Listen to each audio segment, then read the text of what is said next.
Hello, this is Dale Matthews. This is Inside News, and as I mentioned last night, Mike will be back with us in a couple of weeks. His son is coming to visit with him, and he wants to spend as much time with him as he can. Tonight's guest is Dan DeYoung. Dan DeYoung is the first of the several candidates to make it through the primary process. At the moment, it's Dan DeYoung and Keith Eck.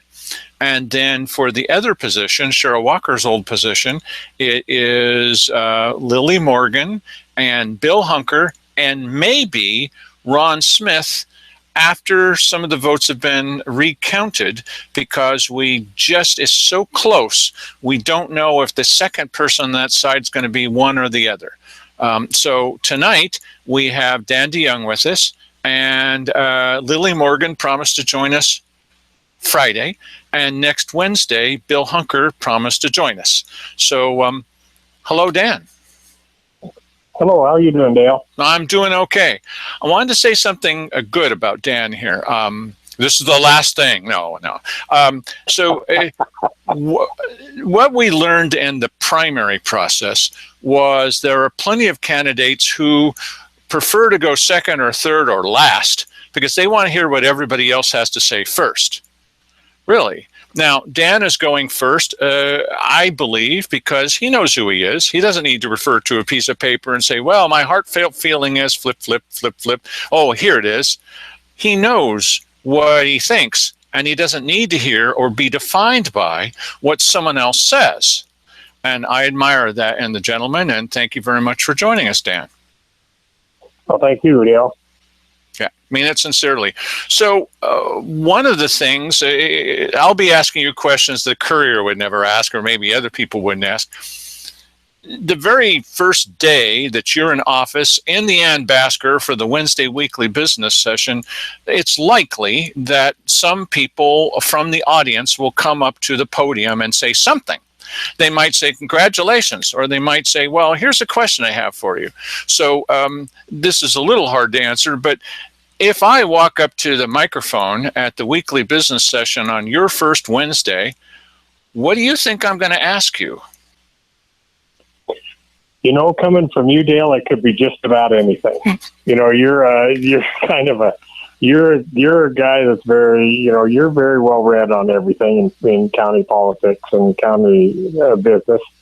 I'm not real sure, but I'm assuming it will probably have something to do with First Amendment rights and what my thoughts are on freedom of speech and public comment and things of that sort. That's exactly right, sir. Now, one of the things that we found with, I'm not super careful on pulling punches and not talking about people, and I don't mind talking about people by name, because if they said something or done something, I'm going to say so. So you obviously know, and a lot of people know, Don Reedy.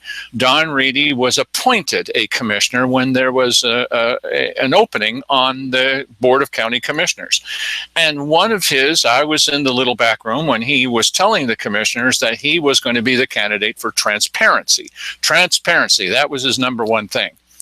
The second day in office, I got up and asked some kind of question about procedure. Well, how can we find out about this and what the commissioners are doing?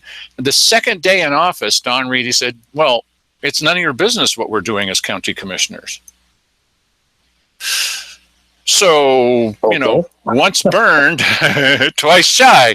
So while every candidate says, I'm the candidate for transparency, it's kind of nebulous. And so one of the things I'm going to be asking, and I hope that you can address, is when you have a meeting of the Board of County Commissioners, you're required by state law to inform people that you're going to meet. And you're required, before you start talking to each other about business, that the meeting be called to order and that the people be there.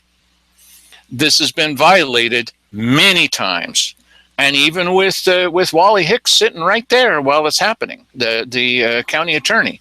So the only way to know for sure, and you've heard this in many weekly business sessions, you've been there, you watch our show occasionally, I'm going to ask, the details that are in today's weekly business session.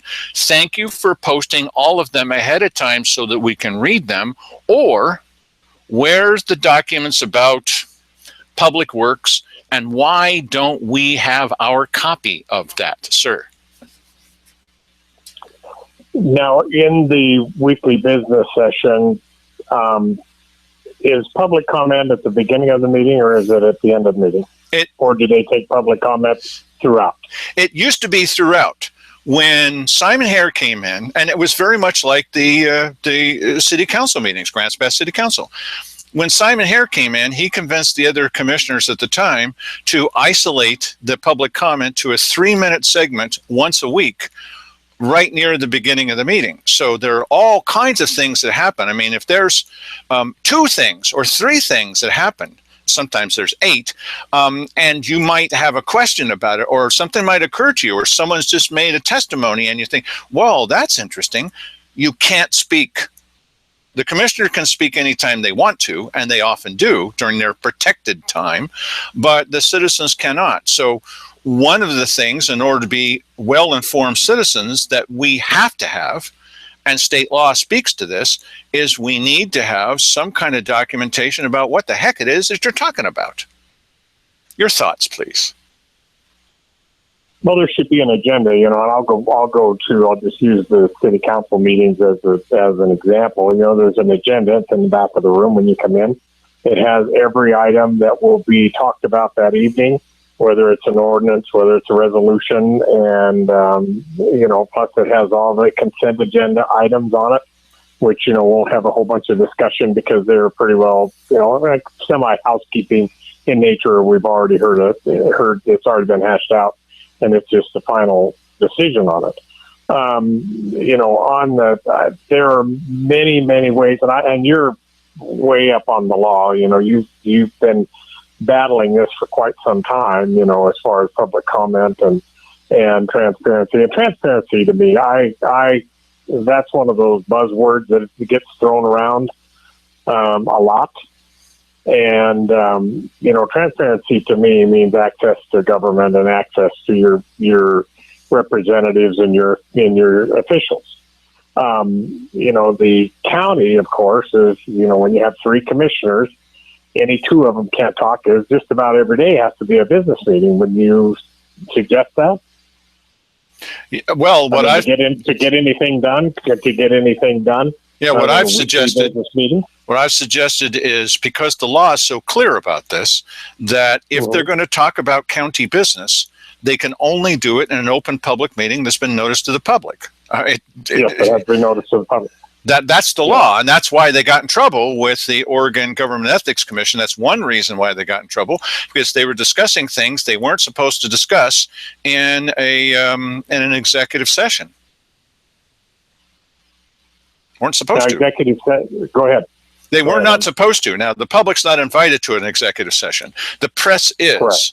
And even though we have, 508 shows in a row and over 300,000 views and 2,000 for some of our shows, we're not considered to be the press. We used to be, and now we're suddenly not the press, according to Simon Hare, and the other 2 have signed on to that. But that's another issue. The big question is, who's going to watch over these guys? And I would submit that it's supposed to be the citizens who are informed about what's happening, and maybe more information they need. Like, sometimes the city council meetings, there's 300 pages of documentation. Well, at least it's there. And so if you want to talk about Sunny Valley sand and gravel, my gosh, there's going to be 30 pages in there for you to go through before the meeting. Yeah. And that is, I would say that's transparency. I think that, I'm never one to try to hide anything from the public, because that's what we're supposed to take care of, isn't it? Isn't that who put us in there, is the public, and the voter put us in there? That's right. In my mind now, of course, I say that, how do I say it? I say that with caution, because it can be abused. Things can be abused like that. And that's one of the reservations, I think, and I hear a lot about transparency, and in my mind, with the agenda, and well, for instance, because it's a noticed public meeting, the agenda should be noticed, and you should have available to you everything that like, for instance, over on the city side, the councilors have a complete packet. Well, that packet's in the back of the room. If you wish to get in there early, you can certainly read through it and have access to all the information that they're going to use to make a decision. And then, usually depending on what the item is, the mayor will ask, who is, basically your chairman and runs the meeting, the mayor will ask if there's any public comment on that matter, and then it has to be restricted to that matter at hand, not just idle talk about everything under the sun. Right, exactly. Well, these things are routinely not available to the public, or our famous example is the black map that has black details on it. It's black on black. It's one is a waste of toner, but the other one is you can't see anything. And even if it wasn't against the law, which it is against the law to do this, the law doesn't specifically say don't print a black map with black writing, obviously. But what it says, the spirit behind it is keep the public informed about what's happening. Give them, the spirit of it is give them more information than they need, because that's better than not telling them what's happening.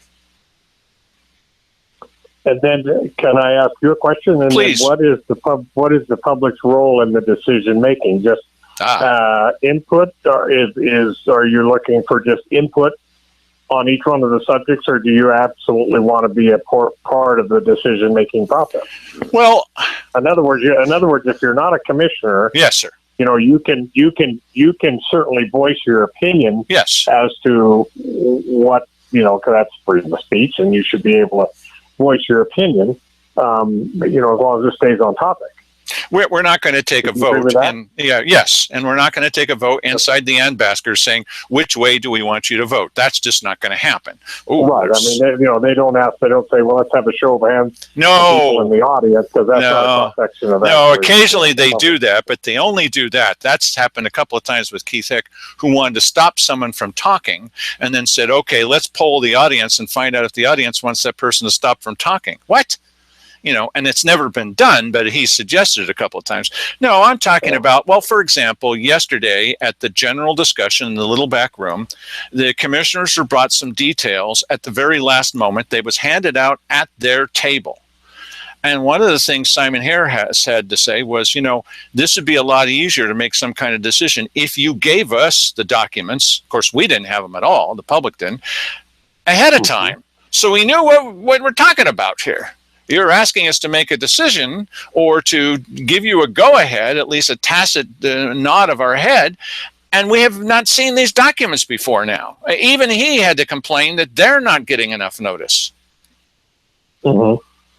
And I think that happens. Well, you've seen it happen on the city council side too. That we'll get. They'll have a handout, because staff can have handouts, and staff gives you a handout, and that's what we discussed. And you go, we've never seen this before.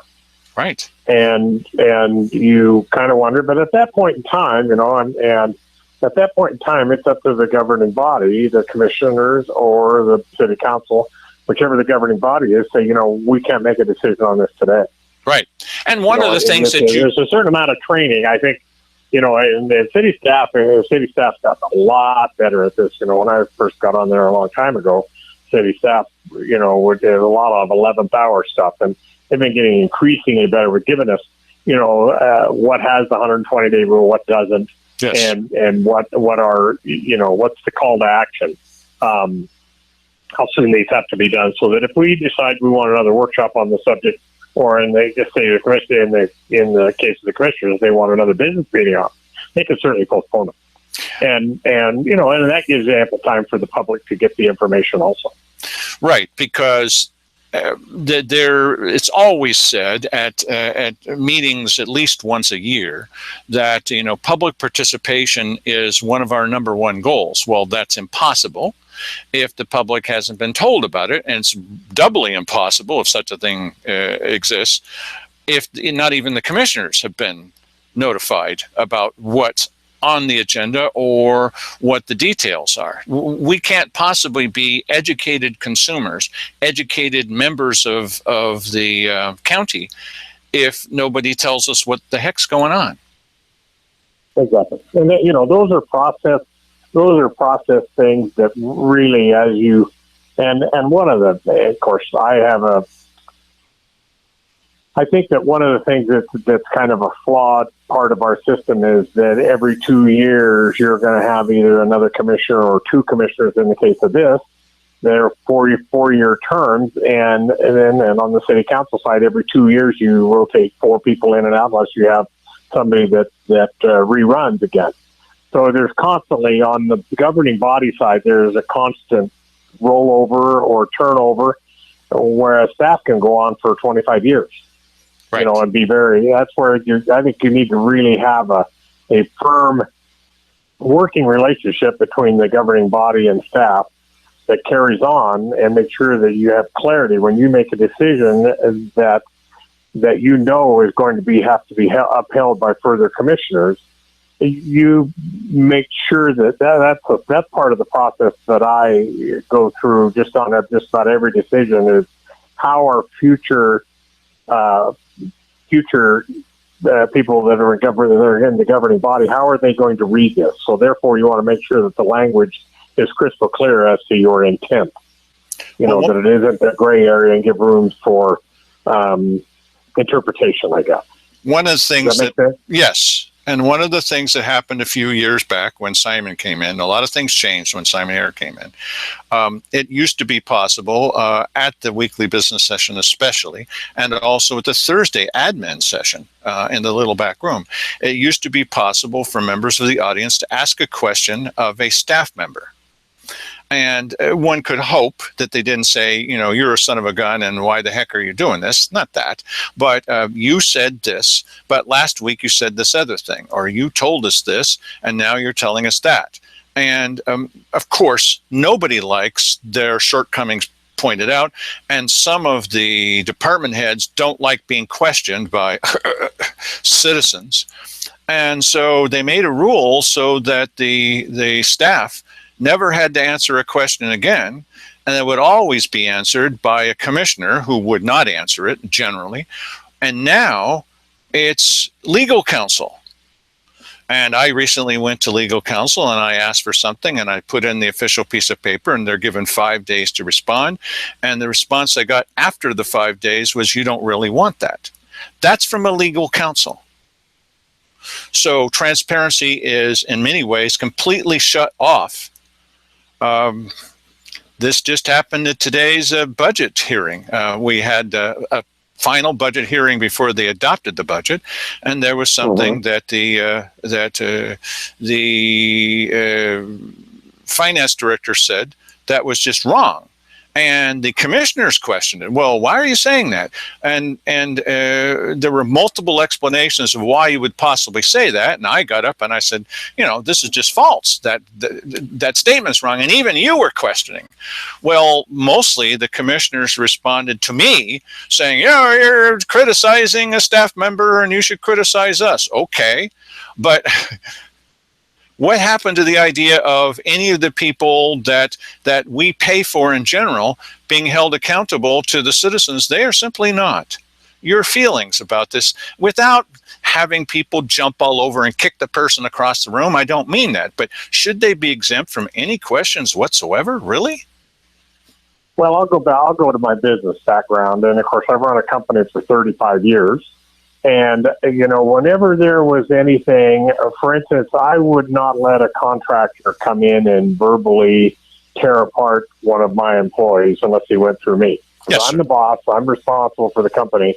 In the end run, it's going to end up on my desk anyway. Yes, sir. First off, if there's any rear end chewing to be done, it should be done by myself as an employer. In other words, if you were a contractor, you come explain to me what the guy did wrong, and then it's my decision how to reprimand him, or I'm going to hear the employee side of it also, because there's two sides to everything. And that just comes from from a business background, and that's one of the things that I think I'm going to bring to the table. is 35 years of, and you're constantly under negotiations. And there were times that I would defend my employees, and there were times that I fired customers, because they were absolutely unreasonable. Mm-hmm. And we could come to no impasse at all. We've been, there is a body called the Construction Contractors Board that can be appealed to. And I've been before the Construction Contractors Board on 3 different occasions, and I prevailed on all 3 because the person that filed the complaint was way off base. That happens. And so, I like to look at every one of those, and from the standpoint of the commissioners versus staff, it is the commissioners are their boss. And if you have I guess other than a casual question here and there, but I mean, if you were going to ask a pointed question of it, I think I would take it up with the employer in my case, and with the boss in my case. Take it up with me first, and then I'll handle it down from there. If I don't handle it, then you have an issue, and then you bring it back to the boss again. So, the commissioners are the employers of the staff, and that's I think I'm big on chain of command, having been in the military. The captain never did walk down into the engine room and chew out some guy for not having readings on his report. He went through the executive officer, then the chief engineer, which went to the division officer, and it came down through the chairs. I was, and that's the system that's worked for a long, long time. So jumping the gun, on the city side, we have one employer, and that's the city manager. I do not go to a staff member and deliberately, but at our regular meetings, I can ask staff members when they're available. Yeah. Well, I'll give you an example, but I don't have to use a lot of names. Our whole audience knows what I'm talking about, but you may not. Okay. And that's okay. It's perfectly understandable. So there was a department head that got into an argument with a citizen. And during that argument with the citizen, and I've heard the recording, so I know the citizen wasn't out of line. The citizen was kind of long-winded, but he wasn't out of line. And during that, the department head said, well, F you and F this, and you're trying to F me and F and F and F. And it was like all over the place. So the fellow to whom this happened came to me and said, what do you think I ought to do? And I said, well, I think you ought to go to the commissioner liaison for that person and explain to them that you find this kind of behavior unacceptable, which he did. And he got nothing as an answer. So he said, well, what do you think I should do now? And I said, well, the only other alternative besides going to another commissioner, but this is the liaison, is to come to a weekly business session and stand up and say your thing. This is what happened. And I'm getting no response from the commissioner. And he finally decided to do that, although he was afraid of retaliation. Now, you don't know all the details, but this is just in general. And I got up afterwards and I said, well, I know this to be the case, and perhaps you should talk with that department head and explain why that's unacceptable. Well, I was given a dressing down. Why I would, stand up for his existence before, you were living, and you basically don't mean anything to Dale Matthews. That's nice.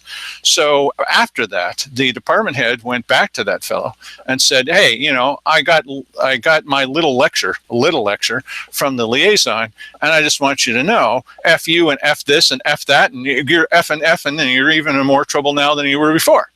Retaliation.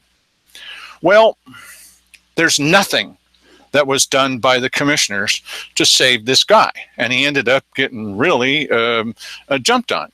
So what does, in general, whether it's Josephine County, Jackson County, or some other place, what is it that the citizens are supposed to do in that case? In the private sector, here again, I'll go revert back to, because I've had, in 35 years, you've seen just about everything. Yeah. And I've had employees that just all of a sudden took off at a contractor and did exactly that same thing. And the contractor, approached me about it. And I said, well, then we're going to get the guy in here. And we sat down and we discussed it, because usually, when you go back and forth from one side to the other, if the two sides are facing each other in the room with the boss, then that's where it all stops. Well, I've heard the tape. Stuff goes away. I've heard the tape, so I know what happened in that room. Yeah. Okay, go ahead. that's when the he said, she said stuff all of a sudden stops. It could, yes. And and the guy says, no, I didn't do that. Just say, well, he says you did, and so on and so forth. In your case, you've got a tape on it. Got a proof. So that tape should be listened to. Absolutely. By the liaison and by the department head and with the employee president. There's labor laws and stuff, and especially when you get into government, that as well as I do. There's some things that you can do in the private sector that you could never get away with without a lawsuit in the government. Right. In the public sector job. So you have to walk on some thin ice. I think another thing it would be within, if I was a county commissioner, I would definitely visit with the county attorney county council about. That's exactly right. Say, well, what does labor law say? What does labor law state about this? Is the employee union? Is he not union? Do you need to get union representation in here? No, not in this case. It's pretty complicated. Not in this case, because he's an at-will employee, which is as a department head. Okay. Not covered by the general question is, and again, you can't speak to the specific case. I understand that. The general question is that the way that citizens should be treated by a department head? Well, the obvious answer is no. And that being the case, then are the commissioners actually going to do something about it, or just gloss over it and attack that messenger, who in this case was me? I don't accept that as a good explanation. No, and like I said, each one of these instances is going to be on its own merit. Yeah. We can sit here all day long, Dale, and give generalities and what if this and what if that and so on and so forth. But when you're actually, it's just like reviewing the football plays. You go, I was there and I filmed it. They say, yeah, you know what, I made a mistake. I shouldn't have gone around that end. I should have known that. Yeah. But these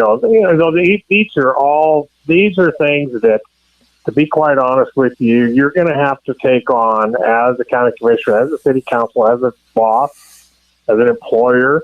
I mean, as a general in the Army, you can study all the war games and war plans you can, but until you are actually in the field with the bullets flying, you've got all best intentions, but sometimes you have to improvise and maybe go a little off the rails in order to get stuff done. So, although you have a very fair question there, I will submit to you that I think everybody should be listened to. Period. Thank you. Well, obviously we can't. I can't ask you. I guess if you were a marriage counselor, you'd say, this isn't going to work. But I would go on that each altercation or each complaint should be handled. Yes. And it should be handled in the light of day. Well, it's pretty obvious that no one can ask you specific questions about your decisions as a commissioner, not yet. Oh, obviously. No. Okay. And so the best that we can do at this point is to posit some real world scenarios and say, well, in this case, what direction would you generally go? I'll give you another example. The Board of County Commissioners, the county itself, has a number of county boards. There's the airport board and the animal control people and all kinds of boards. The boards are responsible for following the law in exactly the same way that the commissioners do. They must notice the meeting ahead of time. They must tell people the meeting is going to happen. They must contact people according to state law within a reasonable amount of time so that they can attend. They're supposed to tell them what's going to happen at the meeting. They're supposed to share with them minutes of the last meeting, because you might want to know. I mean, it might suddenly come up where you say, hey, this lipstick board that's meeting, maybe not a perfect example, but this airport board that's meeting, that's something I'm really interested in. And what was their previous decision on this? And what did they say the last time? And how was it written up? And did that match what actually happened? Well, what's been going on for years under this administration and the previous one is that those boards are not following the law. They are not issuing the minutes. Some of them not at all, others not in a timely manner. They're not telling people ahead of time to allow them, according to state law, to attend the meeting. It's just not happening in many cases. And so one of the basic, and this is the reason I'm starting with this with you, the first question is this new administration going to follow the law or thumb its nose at the law? Well, you have to follow the law. You're supposed to. And right now, without, I'm sitting in a chair. Yes. But I don't have the law. I mean, it's certainly something that I would definitely look into. Mm-hmm. And they did. Have you brought this up with Councilor Hicks, with legal counsel Hicks? Many times. And? No clear answers about anything. I'll look into it. The law is simple. I'm looking at, on the city side, we have, right. The Urban Area Tree Committee and so on and so forth. And, I know they go through the minutes and everything else, but I don't believe they're noticed publicly. I guess they are. And, anybody can come and go as they want. If they were interested in the Urban Area Tree Committee, they could certainly attend the meeting. They're supposed to. The minutes, it is part of the law, and it's not that difficult. Are the minutes published on the website? Should be. For your availability? No, they're not, but they should be. And we've gotten multiple promises. Each of them has been broken that this would happen. Oh, I'm going to do it tomorrow. Oh, I'll do it later today. Not happening in most cases. In some cases, yes, it is. And then it kind of peters off and then it's not happening again. Are they verbatim minutes? No, or summary minutes? Or no, they're summary minutes, and it all depends on the integrity of the secretary of that group about whether or not things are put in or taken out. We do know, because I've sat right there where it's happened in the past, where the county commissioners would review the minutes in a backroom session, that there were times where the commissioners would say, well, I don't like that that's in the minutes. Yes, but that's what you said. Well, maybe so, but I don't want that in the minutes. Really? Yeah, I want to change to say that I said something else. Not only is that illegal, that's unethical. And there's no way that we can keep track of what our government is doing as citizens. Whether you win or don't win, you're still a citizen. And if you want to keep track of what's happening, how the heck are you supposed to do that if they're changing the minutes or not posting them? That's a fair statement. Well, that's fair. And here again, I am not in there yet. Yes, sir. But you bring up a lot of really good points, Dale. As always, you've got good points, and those are all things that bear looking into. I'm not questioning that one bit. Okay. If everything you said this evening is true, yeah. And you have documentation and proof of it. There's concern there. Absolutely. Yeah, well, our viewers have seen these things, and so then, you wonder, well, gee, what the heck are we supposed to do as citizens when we see something that's happened at a meeting because it's been videotaped, and then we've got county commissioners and legal counsel who said, well, that didn't happen. Sure it did. We just showed the tape last night. No, you couldn't have, because it didn't happen. No, we have the tape of it happening. That's what they said, verbatim. And here's the exact quote. Yeah. No, that's not true. That didn't happen. Are you saying we misinterpreted? No, I'm saying you didn't record it. No, we played it last night. No, you didn't. You couldn't have, because it didn't happen. Well, see, that's as far as I've ever seen it gone any place in government, where they'd say, well, it just simply, well, no, there's one more step, and that's, Keith Heck, and you're running against him, where Keith Heck had said, well, you recorded it, but you monkeyed with it, and you changed it, and you manipulated it to make it sound like that's what I'd said. What? Yeah, you went in and you inserted words. So we put the audio from the county, forgot there was an audio recording from the county, next to the audio from our video, and they were a perfect match. Now what are you going to say? This is how far it's gotten with this group. And one of the reasons I feel that there needs to be some kind of change, because the other commissioners could have said, now, wait a minute. No, that's, I know you're also an elected commissioner, but that's ludicrous because I was at the meeting and that is what you said, but nobody stood up for it, and neither did legal counsel. Well, one of the things, and here again, part of the process is that every 4 years, Yep. commissioners and city councilors and the president and there are different times, senators for 6 years and so on and forth, and that's part of the process that it has the opportunity to change that every 4 years. Yes, you have the opportunity to change that, and this opportunity is coming up in November. So if you want change, there's a way to do it. There's a process to do it. Even recalls, for Pete's sake, look at how many times the recall button gets pushed around here. Yep. It's because there is a process that if you have a problem with your elected officials, that process can follow on through. And I think the citizens have exercised that on more than one occasion. So I have to kind of halfway think that it does work. Yeah. Whether it works right, and whether the information that's used, that's portrayed at the time. I think that, to be quite honest with you, I think there's an awful lot of good that goes on in government. It's just that there is, it was with everything. When I ran my company, we did an awful lot of good things, but there were once in a while when we made mistakes also. We're just human. And, but it's how you handle those mistakes. I think that is a judge of your character.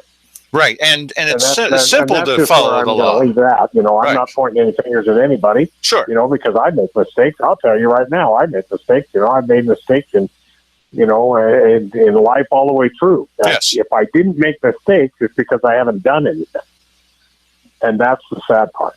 I think it was Elvis Presley or Brian Wilson or somebody said, I'm not gonna get sick because I'm never gonna get out of bed. Sounds like Brian Wilson. People. Beg your pardon? Sounds like Brian Wilson of the Beach Boys. It does. It really does. The Beach Boys, and so the more things you do, the more opportunity you have to make mistakes. So I'm a person that, although I'm not entirely forgiving, I would rather work with somebody and say, if we made a mistake, then what are we going to do to correct it? Yes. And try to make sure that it doesn't happen again. And maybe don't jump all over the person that's pointed it out. And I would research everything, because sometimes, I've been falsely accused of things in business that are just... Me too, buddy. You just scratch your head and go, where did you get that? Yes, right. And you have to defend yourself, to a certain extent. But if, and I think, it takes a man to stand up and say, I was wrong on that. Yeah. And I have been. I've been wrong.